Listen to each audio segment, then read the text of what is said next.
So it's good to see everybody. All right, so tonight we're going to be talking about the mind, the logic mind, and the creative mind. And we're going to be talking about the way that we use our mind and whether it works. So, processes that we can use to solve our problems. One is the logic mind, and the other one is called the creative mind, which is not located necessarily in the physical brain. And when we talk about, I know that we have some new students here tonight, so don't worry about swallowing all of this. It's totally okay. There's a lot of metaphysics that we all just take for granted because we've just been doing it over and over and over again for years. So it's okay. It's just like, what the hell are you talking about? Is a perfect response to some of this.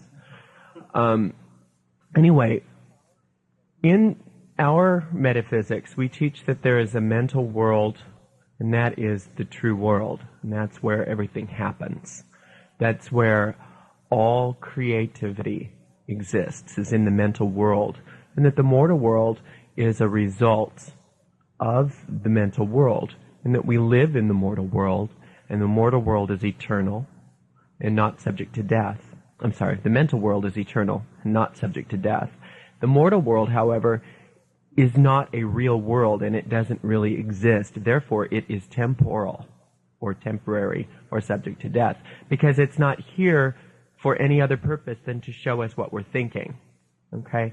And aren't you glad that it's not forever? You know, aren't you glad that it's not forever? It's just like a whiteboard. It's just like, okay, I'm thinking this and that and the other thing.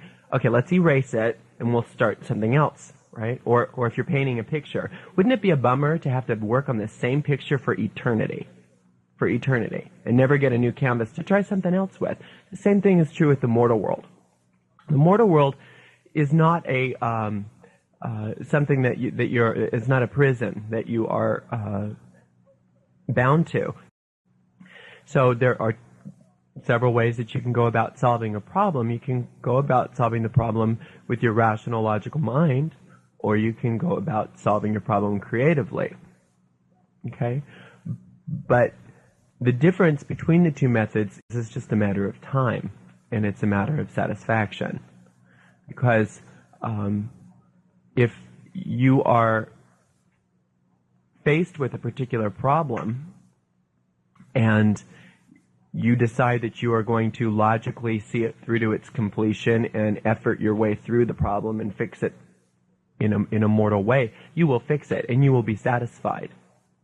However, if you allow yourself to approach it in a different way by just changing your mind about it and picturing a new result, the problem will get solved as well, and it will probably get solved more quickly. In fact, it will get solved instantly because you won't be bothered by the problem anymore emotionally. Once it's solved in your mind, it's solved, and you can go about your happy way, go on your merry way, and then it's solved instantly, even if you haven't seen the results in the mortal world yet. Which is what we were talking about last roundtable, was we were talking about the idea of faith, that sometimes you'll do a spell or whatever you want to call it. You'll work some kind of magic. You'll do some kind of work on a problem, and you'll do everything right, and it seems to get worse and worse and not better and better. And it's like,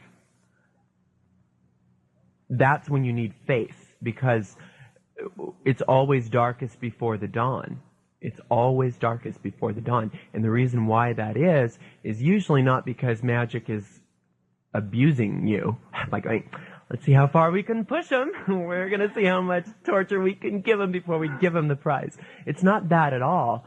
It's more of the idea that you have not let go of the problem, and that's why it's not working for you. And the reason why it seems like it's getting darker and darker is because you're desiring so much for the problem to be solved, yet you haven't let it go yet, so you're getting more and more conscious of how much you hate this problem.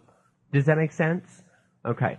So a major part of what what Eli teaches and what we're really going to be focusing our discussion on tonight is the idea that you need to, at some point, let go and let magic happen. You just have to let go and let it happen. Stop burning a candle. Stop saying an affirmation. Stop visualizing. Just knock it off. Just shut up. Just leave it alone. Just go away. Okay? Now that's only after you've done your righteous work. That's, I mean, you've done sincere 21 days worth of work on this thing. Let it go. Drop it. Leave it alone. It's called beating a dead horse. Enough is enough already. Kaput. It's over. Right? And that's the hardest part of it for most of us, because where that's coming from for most of us is the idea is that we are actually addicted to the problem and to the solving of the problem more than we want to actually have the problem solved. Sometimes that's true for us. So and this has very many facets, and we're going to touch on a few of them. One of them is the idea of even though you don't like whatever just for the sake of getting our vocabulary all in sync, let me define a few terms here. We say that everything is in progress in this world. Everything is progressing from the purely mortal to the purely spiritual. Always. There is no part of the universe that is not this way. Everything is in progression. You're all on your way to perfection. And in becoming perfect, the method by which you become perfect, we all become perfect, is by having our problems confronting us so that we can solve those problems. So problems are our friend. They are not our enemy. We look for problems, and it sounds funny. It's not like we look for problems because we're totally masochistic and we just can't handle being happy. We look for the problems that are already inherent in our lives to solve. We don't try to make up new ones. They'll be on their way, I promise you. You don't have to do any efforting to get new problems. They'll come. But we call it your curriculum. We call it your lessons, right? Your personal curriculum. Everybody in this room is so unique. You have a perfectly unique fingerprint. You've got a perfectly unique astrological birth chart. And you've got a perfectly unique set of problems for you to solve in a perfectly unique way. Okay? So we can't give you a cookie cutter version of enlightenment and say, say these words and do this mantra and, burn this incense and your problems will be solved. It's much deeper than that. So having said that, when you're confronted with a problem, it is important for you to we talk about this a lot, to define the problem, to define what the motivation about keeping the problem is, because usually there's something going on with you that is more addicted to the problem than the solution, or it would be solved, right? It's like if you really cared more about freedom from the problem than you cared about the problem itself, you wouldn't be in this jam, right? So one of the first things is, why am I afraid of giving up the problem? And it usually doesn't have necessarily anything to do with the particular situation. It's all about change. It's all about the unknown. It's all about, okay, but at least I know this. At least I know what it looks, tastes, smells, sounds like. I know all of the aspects of this part of my life. If I all of a sudden, let's say, got in a perfect relationship, what would I do?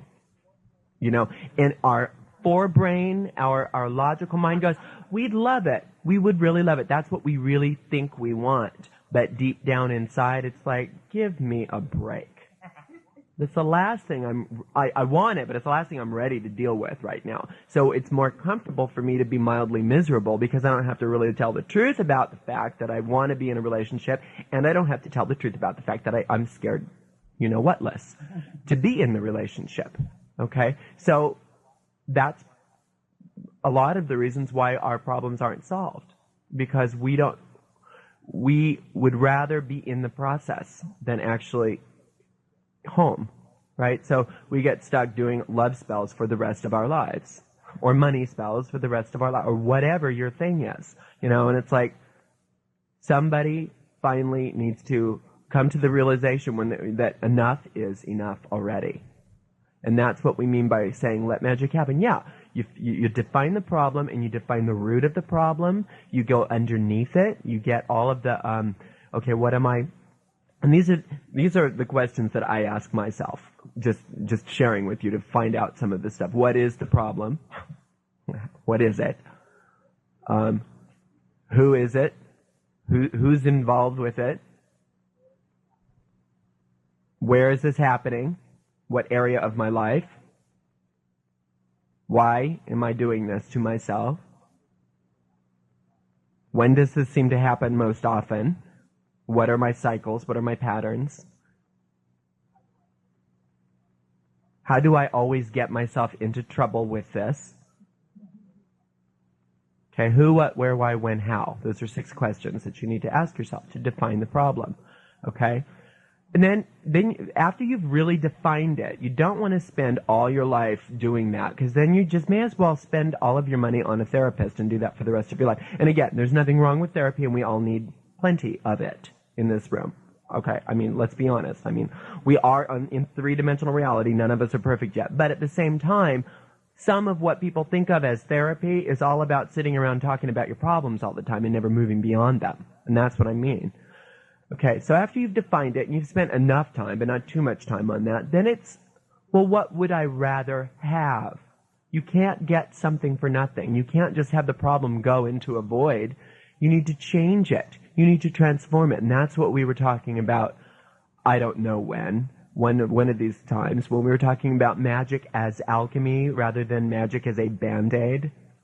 Okay, we're not talking about Band-Aid spell work here. We're talking about actually taking something, transmuting it into something higher, something better, something that makes you happy. Because that's our stated purpose, is for all of us to be happy. That's why we're here. That's what the craft is all about. Why we study this is we want to be happy, and we want to contribute to the happiness of others. So then you need to ask yourself, well, what do I want? What's going to make me happy in regards to this? So if it's, I'm lonely, okay, the reason I'm lonely, blah, blah, blah, blah, and you ask yourself the questions, well, what would not lonely look like? You can't just do theory. You've got to give it a picture.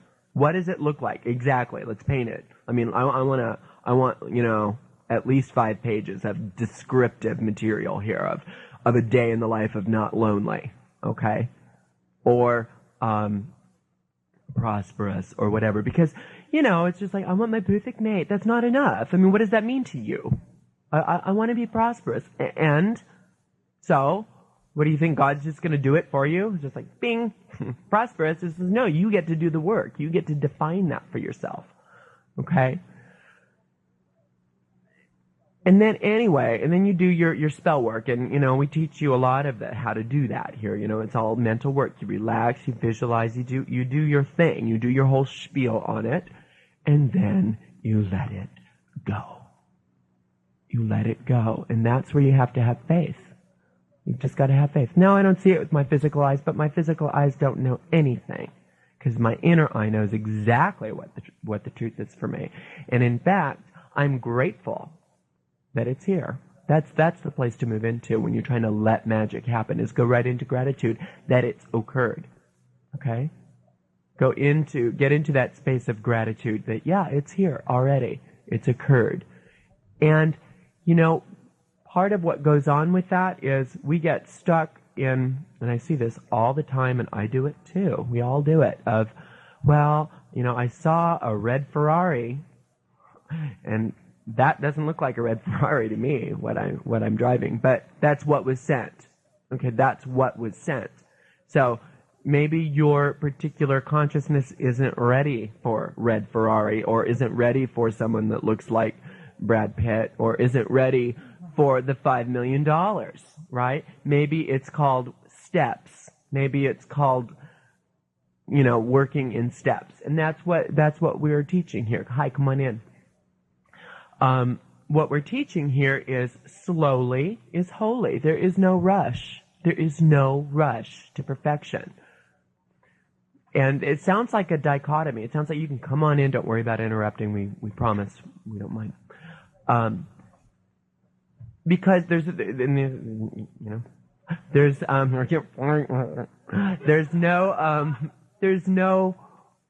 no rush. But at the same time, what we talk about as our path is all about speeding up up one's perfection. Okay, the way to speed up your perfection is to slow down.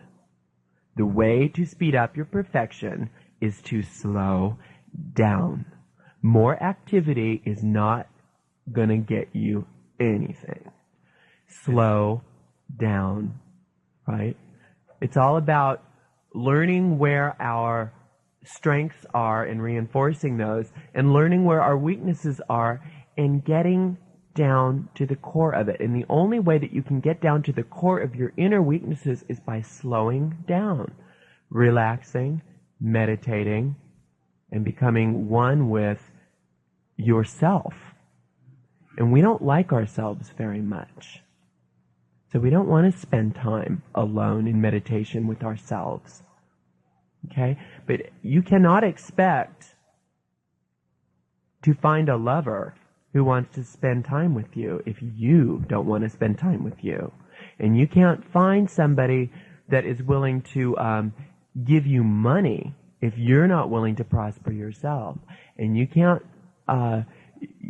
expect your spirit guide to come in and teach you things if you're not willing to sit down and open up to his or her knowledge. Okay, so it's we have in this culture a "what have you done for me lately" attitude, and that transfers right over into spirituality that quickly. It's just like, I have been doing the craft for exactly 3 years, 2 months, and 5 hours. When am I going to have this, and this? And I'd like it in red, please. You know, it's not about that. It's all about, well, where are you in your path? Where are you in your path? What have you done lately? It's all about habits. It's all about training our mental habits. And our mental habits are not about letting go. It's all about grabbing on to everything and tightening up our bodies and tightening up our minds and being extremely resentful of ourselves and others. And that's where we live. And then we wonder why our lives don't work. And it's no big mystery. It's because when we are afraid for any reason that we are going to be attacked, or that we're not going to have enough, or that people aren't going to like us, or that we're going to be lonely, or that we're going to be destitute, or whatever those fears are that run our lives, the last thing we feel safe doing is relaxing and trusting. What we need to do is get in there and kind of make things happen, you know. But haven't you noticed that we tend to mess it up unless we are doing that with the right attitude? I mean, I'm not saying that we should just sit around and, you know, not bathe and just kind of sit around and watch soap operas and eat chips. I'm not saying that at all. But what I am saying is that if we don't allow ourselves the mental attitude of taking each moment as it comes and trusting in a higher power to work through us and to guide us and to stop relying on our small-minded selves to do the work for us, then we can get a lot more done more effectively. And in fact, you get really enthused waking up from your meditations and things like that to go out and do things because you've opened the door, you've opened the channel of communication, and your spirit guide can speak to you.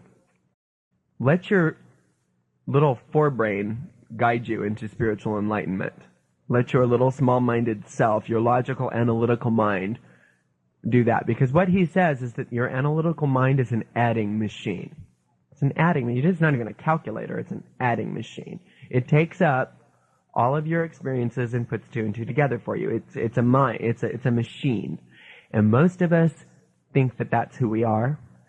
Gurdjieff used to say, human beings can't really do anything. I think he said that the last person to really do something was Jesus.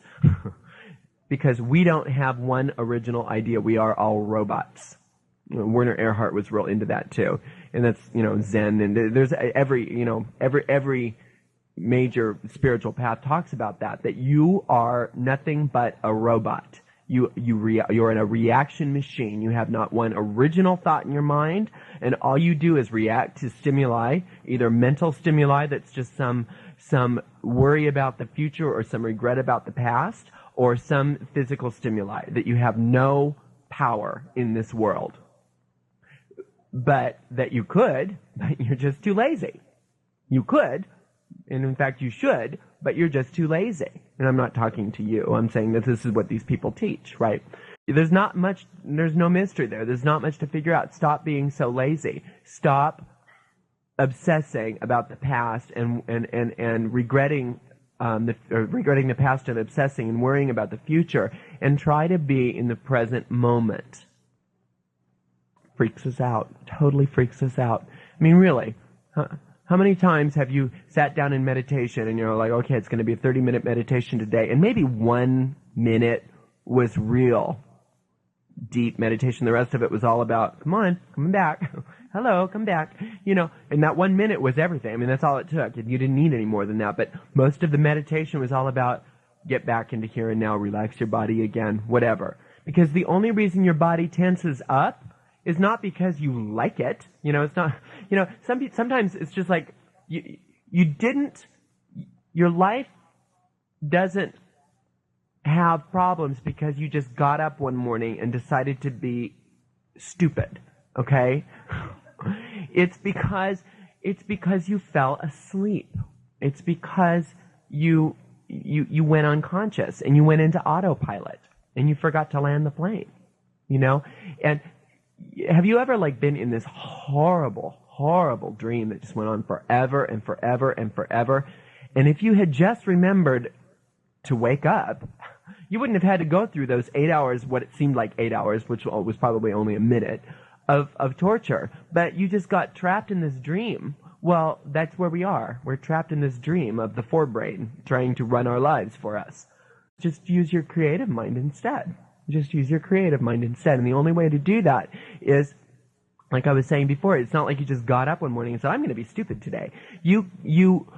What happens is that your body tenses up because you're all upset about what happened, or you're all afraid about what will happen. Because if you were in the moment and none of it's happening, there's nothing to tense up about.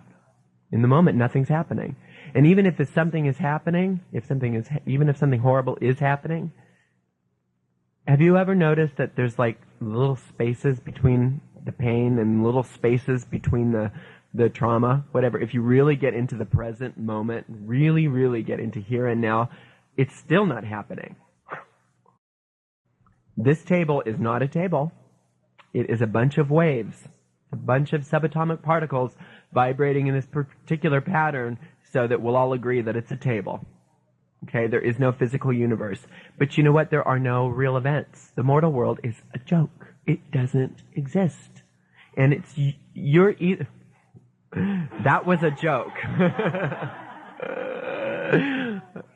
It doesn't exist because what happens is, the way I look at it is, in Gurdjieff, I don't know why I'm talking about Gurdjieff so much. I haven't studied his stuff in years, but he used to say that it's like the mind. It's like, find your damn cat, okay? No, just kidding. It's like the mind is ruled by these. If you picture the mind, your life as this fabulous resort, mansion, everything you could want, and a full staff of servants that will do anything you want for you. And that's what your mind is. That's what your abilities are. Well, somehow you got locked in the basement. And the servants are doing whatever they can because nobody's directing them with your house. And, you're locked in the basement of where the security system is, and you've got all the cameras on, and you can see what's going on in your house, but you're going, stop it. No, don't do that. But they can't hear you. They're doing their best, right? But you have no control over the situation. But the problem is The problem is that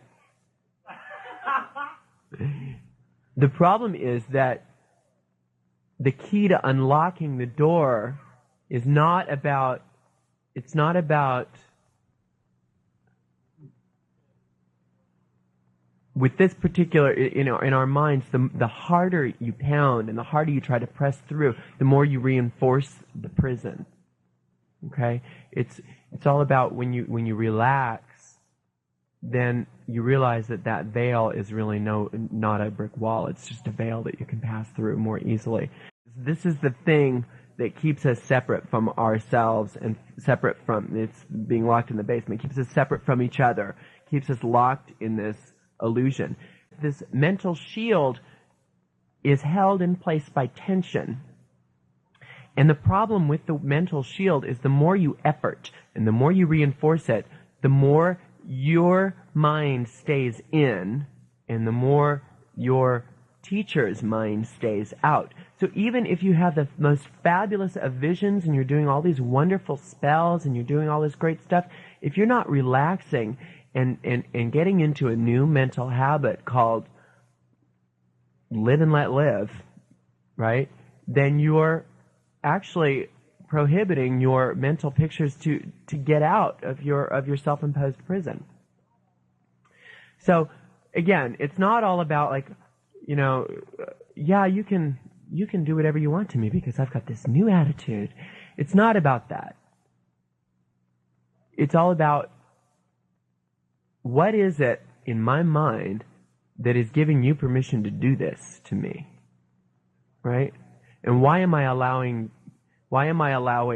these circumstances to go on? Why do I feel this is the best that I deserve, right? It's all about self-esteem. Your life looks the way it does because that's what you deserve, period. If you deserved better, you'd have better. But the truth is you do deserve better, but you haven't caught up to that yet. Okay, so it's all about, and again, what you do to others is what you're doing to yourself. If you're very immobile in regards to how much you cut people slack, it's nothing compared to how you are to yourself. Okay, if you're abusive to other people, it's nothing compared to how you are to yourself. So people treat you the way you treat yourself, and you treat yourself the way you treat other people. So that's a great monitor. It's just like, okay, if somebody's being extremely annoying, and they will be, don't we know that this is true? In fact, the more enlightened you are, the more annoying people the universe sends your way. Because who else are they going to send them to? Are they going to send them to somebody who aren't going to be able to handle them? Of course not. So it's like what happens with me with that is I'll say, I'll go into my meditation and it'll be 20 minutes of getting really pissed off at the universe. It's just like, what the hell is this all about? Why did you send me this person? He's a total jerk. and then finally when I quiet down and I can hear it back, they'll say, well, yeah, he's got some problems and that's why we sent him to you, but a lot of good you're doing. Right? So it's all about learning about these things. Like, okay, the reason why you came to me is because the universe thinks that I can handle it. Remember that saying that God will send you nothing that you're incapable of handling? And the other flip side of that is that which does not kill us makes us stronger, right? There's a difference between stress and strain. Stress is any kind of tension, any kind of weight, any kind of resistance.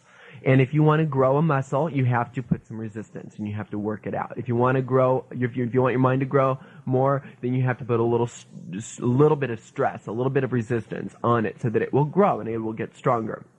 And did you see Hercules? Okay, that's the idea of a god. Here's Zeus, big and burly, big. The idea behind seeing these big holy deities as being so big and buff is not because they are necessarily so big and buff that they have physical bodies, but it's the idea is that their minds have been and their spirits have been conditioned. They have grown stronger.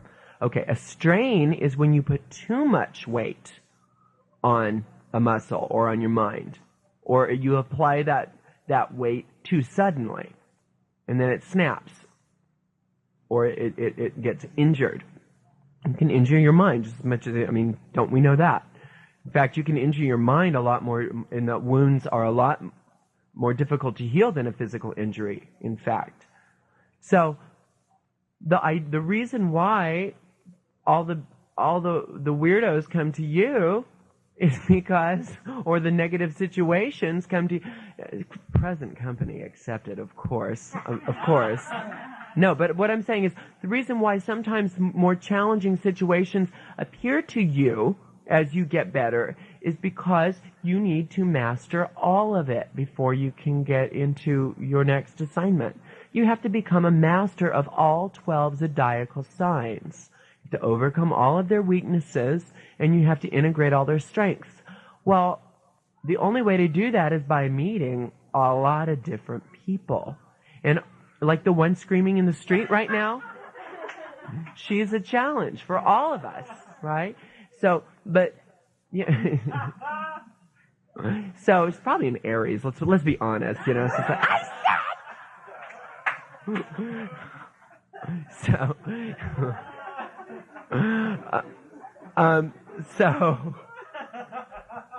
it's like, but the point is that the only way to do that is by meeting lots of people. And then the difficult ones you're going to understand how to work through those difficulties with. And the strong ones you're going to say, I want to be more like that person. Isn't that true? Isn't it true that if you want to be a better if you're a waiter, if you want to be a better waiter and you want to make as much money as Sally makes, then you have to look at Sally and watch how she does things and try to imitate her. And you don't want to always go home broke like George does, so you always have to look at what George is doing and stop doing all of those things. Right?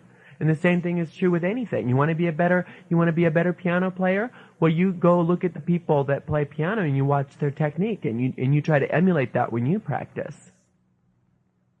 So the same is true for us. And that's why when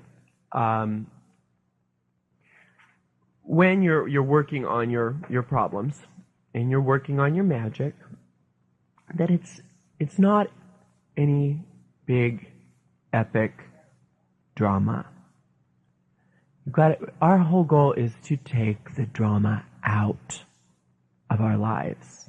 It's not to put more drama into our lives. So when we are doing our spells, it's all about relax.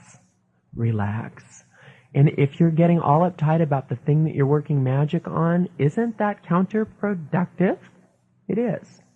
No, you need to get over it. Relax. Stop thinking about it. Stop obsessing over it. Get clear on the fact that it'll either happen soon, or it'll happen later, or something better is coming. Right? Because remember the red Ferrari thing, right? I want this. I mean, what Bob Dylan is, God is not your errand boy. God is not your errand boy. I love that line.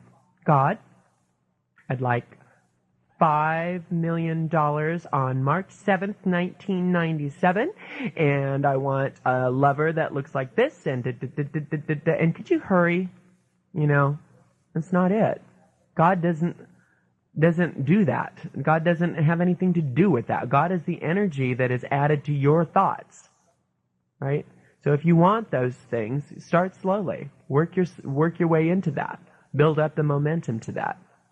Work slowly and start having the right attitudes that are going to be like the net that brings these things back into existence. By the way, you can have anything you want. That's the message of the craft. You can have whatever your heart desires. That's good news. And we hear that and we go, yeah, but, or the other one, the one that really drives me up the wall. So don't do this around me. Unless you want to see how I don't deal well with people. Where my weaknesses is the whiny people that go on and on and on about their problems. Okay, fine. I can deal with that. And then you start giving them your solution. But I tried that, and let me tell you about my problem. It's just like, and you get really clear. Those people, and it's really clear that they are super in love with their problem. and they have no interest in a solution at all. Even though they say they do, they talk a good line. And it's those kind of people that you just kind of, I'm sure it will work out fine. Anyway, change the subject, move on to dinner. Yeah. Oh, I think it's time to go to lunch, right? I heard about a transfer into another department. I think you'd be really good at it, right? So, but anyway, my point in that is we all do that to some degree, and that's the way we hang on to our problems. And then it manifests in our body as tension. So when there's tension registering in your body, you go, okay. What's the problem here? What's the thought? And it's always here for me. It's always right here. What's the thought that's holding this tension into place? Okay? In what way am I more interested in the problem than I am interested in the solution? And what would happen if I just forgot about it? No, don't do that. Don't forget about your problem. What happens if I just forgot? Remember, forgive and forget? Try it. Forgive and forget. It's just like, I hear that this is so popular these days. Well, I'll forgive, but I'll never forget. It's like, well, it's your funeral. It's your problem. You're the one with the tension. Why? You'll remember later if you need to. Just like, well, this person, did this horrible thing, and it's just like, And the reason why you need to carry that around every waking hour of your day is, you'll remember when they come knocking on your door and ask for something again. You'll remember then. When God wants you to remember, he'll say, remember, this person's trouble. Until then, just forget about it. Let it go. Leave it. Gone. Over. Life is too short. Haven't you noticed? Enough about speeding up your perfection. What about the speeding up of the years that go by as you get older? Let me tell you, you do not, some of us in this room who are in our 20s may not understand this, but some of us that are nearing, 30s, 40s, 50s know about this real well, okay? That the problem is that as you get older, you never look back at your life and go, what I should have done is be more tense. What I should have done is gotten up, earlier and mowed the lawn that day.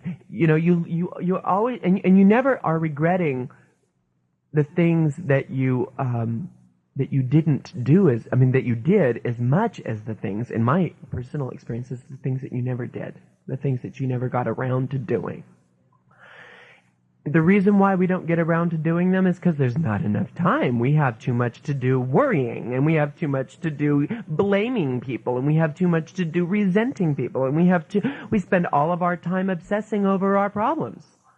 That's called arrogance. That's called arrogance. My problems are so important. If you were happy and your life worked, you probably wouldn't have as much to scream and yell about, so maybe people wouldn't pay as much attention to you, and you wouldn't be so self-important. That's a big common fear. So we're going to hang on to our problems. Okay?